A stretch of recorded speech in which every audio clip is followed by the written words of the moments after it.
பகுஜன் சமாஜ் கட்சியினுடைய மாநில தலைவர், அது ஒரு அகில இந்திய மாயாவதி அவருடைய தலைமையில் இருக்கக்கூடிய ஒரு ஆல் இண்டியா பார்ட்டி, அதனுடைய மாநில தலைவர். அவர் ஒரு வழக்கறிஞர்.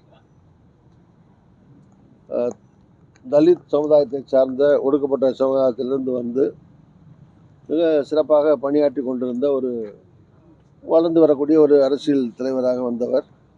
50-55 வயசு கூட அதான் ஆகுது. 52-53 வயசு தான் ஆகுது பாவம். இப்போ கூட குழந்தை கூட பிறந்து இப்போ தான் 2-3 வருஷம் ஆச்சு கேள்விப்பட்ட ஒரு பெண் குழந்தை. அது மாதிரி இந்த சூழ்நிலையில் இருக்கக்கூடிய ஒருவர் அவர் வீட்டு முன்னாலேயே படுகொலை செய்யப்பட்டிருக்கிறார் என்பது அதிர்ச்சியும் வேதனையும் தரக்கூடியது, மிகுந்த கண்டனத்திற்கும் உரியது. அந்த படுகொலையை கண்டிக்கிறேன். இதில் சம்பந்தப்பட்ட சில பேர் சரண்டர் ஆகியிருப்பதாக செய்திகள் வருகிறது. 2 பேர் சரண்டர் ஆகியிருக்காங்கன்னு.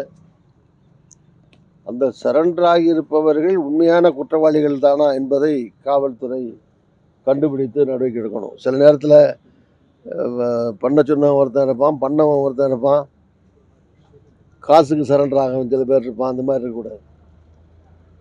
உண்மையான குற்றவாளிகள் யாரோ அந்த குற்றவாளிகள் கண்டுபிடிக்கப்பட்டு தண்டிக்கப்பட வேண்டும்.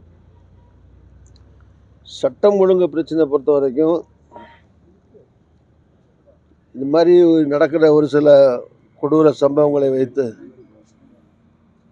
தமிழ்நாடு முழுவதுமே ஒட்டுமொத்தமாக சட்டம் ஒழுங்கு கட்டுவிட்டது என்று நான் சொல்ல தயாராக இல்லை.